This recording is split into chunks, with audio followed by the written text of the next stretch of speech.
నా పేరు కాకి. నాకది మనుషులు పెట్టిన పేరు. అస్థిపంజరం ఇది నేను మనుషులకు పెట్టిన పేరు. ఎందుకో ఈ కథ చివరిలో మీకే అర్థమవుతుంది. నాకు 4 పిల్లలు. అందులో 2 నా పక్క చెట్టు మీద ఉండే కోయిలవి. కోయిలకు గుడ్డు పెట్టడం మాత్రమే తెలుసు, పిల్లలుగా మార్చడం తెలీదు. కానీ మాకు గుడ్లు పెట్టడం, వాటిని పొదిగేయడం, బిడ్డలుగా మార్చడం మాత్రమే కాదు, వేరే తల్లి బిడ్డల్ని మా బిడ్డలుగా కంటికి రెప్పలా కాపాడడం కూడా తెలుసు. ఆ రోజు ఆదివారం, జోరున వాన, బంగాళాఖాతంలో వాయుగుండమంట. ఎవరో 2 చెట్టు కింద మాట్లాడుకుంటుంటే విన్నాను. పిల్లలేమో ఆకలి అంటున్నాయి. కర్మ కాకపోతే ఈ రోజే చెత్తకుండిలో డ్రైనేజ్లో ఏమీ దొరకని పరిస్థితి. ఒక పక్క పిల్లల్ని చూస్తుంటే కడుపు తరుక్కుపోతుంది. మనసుకు దెబ్బ తగిలితే ఓర్చుకోలేని శక్తి మన శరీరానికి ఉండొచ్చేమో గాని మనం ప్రేమించే వాళ్ళకి దెబ్బ తగిలితే ఓర్చుకునే శక్తి మన మనసుకు ఉండదు కదా. అందుకే వాటి కోసం ఏమైనా తేవడానికి గాల్లోకి ఎగిరాను. ఎదురుగాలికి ఎగరలేక రెక్కలు అలసిపోతున్నాయి. ఆకలి కేకలేస్తున్న పిల్లల పరిస్థితి ఏంటి అనే ఆలోచనలు పెరిగిపోతున్నాయి. వాన చినుకులు విసిరిన రాళ్లలా శరీరానికి తూట్లు పెడుతున్నాయి. కాసేపు అలసట తీర్చుకుందామని ఒక ఇంటి ముందున్న మామిడి చెట్టు మీద వాలాను. సరిగ్గా సమయం మధ్యాహ్నం 12:45. నా అదృష్టం కొద్దీ అప్పుడే ఆ ఇంట్లో భోజనానికి కూర్చున్నారు. వాళ్ళు తినేదాకా ఉంటే కనీసం 4 మెతుకులైనా చేతులు కడిగేసిన కంచాల్లో దొరక్కపోవా అని నా ఆశ.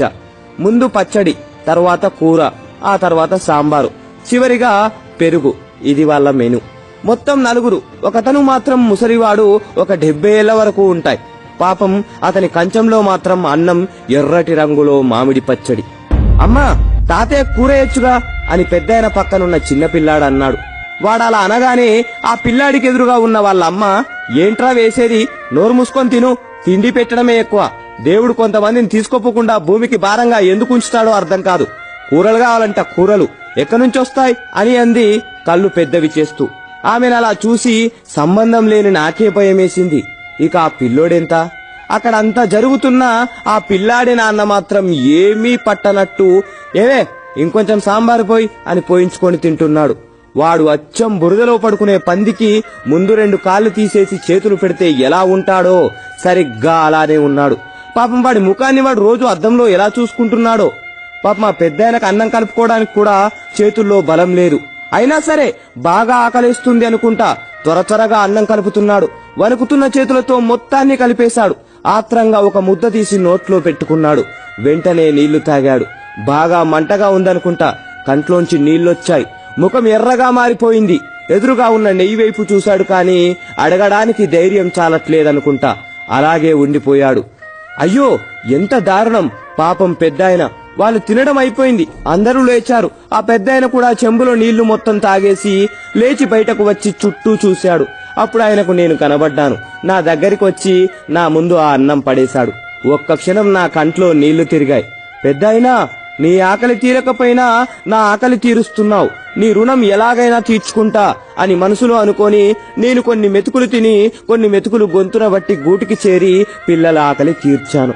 సరిగ్గా 26 రోజుల తర్వాత అనుకుంటా, ఎప్పటిలాగే వేట కోసం ఏటి మీదుగా వెళ్తున్నా ఏటి ఒడ్డున ఎవరికో పిండం పెడుతున్నారు.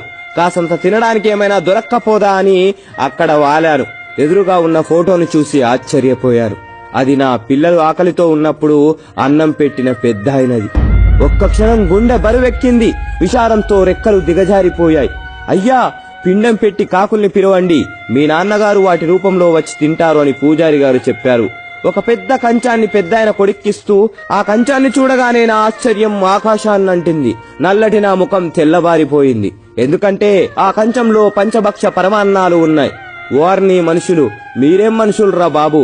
బ్రతికినంత కాలం బ్రతకడానికి పెట్టకుండా చచ్చిన తర్వాత బ్రతికించడం కోసం పెడుతున్నారా? పోవడం కోసం కోరికలు కోరుకొని కాకి రూపంలో రావడానికి పూజలు చేస్తున్నారా? బ్రతికినంత కాలం రాబందుల్లా పిక్కు తిని విసిరేసింది తినడానికి కాకుల్ని పిలుస్తున్నారా? ప్రాణమున్నంత కాలం పెద్దైన కప్పుకోవడానికి కండువా కూడా ఇవ్వకుండా పోయాక కట్టుకోవడానికి పట్టుపంచ పెట్టారా? ఏం మనుషులరా బాబు! పాపం ముసలాయన్ని బ్రతికినంత కాలం దినదినం గండంగా బ్రతికేలా చేసి ఇప్పుడు ఏమీ తెలియని అమాయకుల్లా ఫోటోకి దండం పెడుతున్నాడు. అసలు వీణ్ణి నా ముక్కుతో పొడిచి చంపాలి. ఎరా ఎదవా, ఇంటి చెట్టు మీద వాలితే ఈసడించుకున్న కాకిలో ఈరోజు మీ నాన్నని చూసుకుంటున్నావా? కొంచెం కూడా సిగ్గనిపించడం లేదా? ఎంగిలి మెతుకులు వేయడం కూడా అనవసరం అనుకున్న కాకి పరమాన్నం తినడానికి కావలసి వచ్చిందా? అలా మనసులో వాణ్ణి తిడుతున్నప్పుడు నా ఆవేశం కట్టలు తెంచుకుంది. వెంటనే గాల్లోకి ఎగిరాను. చుట్టూ ఉన్న నా కాకుల స్నేహితుల దగ్గరికి వెళ్లి జరిగిందంతా చెప్పి ఆ పిండాన్ని ఎవరూ తినొద్దని చెప్పాను. అందరూ సరే అన్నారు.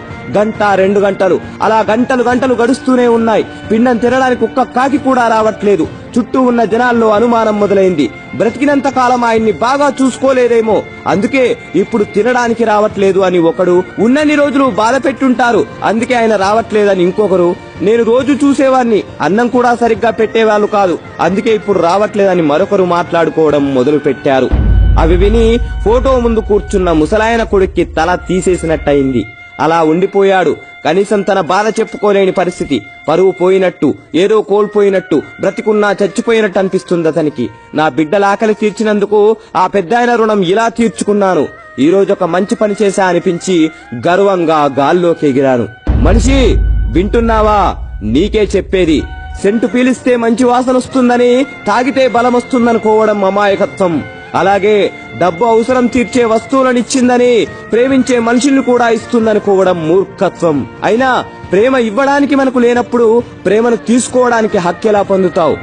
ఒక మనిషి గొప్పతనాన్ని అతను చేసిన పనులను బట్టో మంచిని బట్టో కాకుండా అతనుకున్న డబ్బును బట్టి నిర్ణయించే సమాజంలో బతుకుతున్నావు మనిషి. త్వరగా బయటపడు. చివరి మాట, కొన్ని కాకులు శరీరం నలుపవచ్చు కానీ మనసు మాత్రం తెలుపు.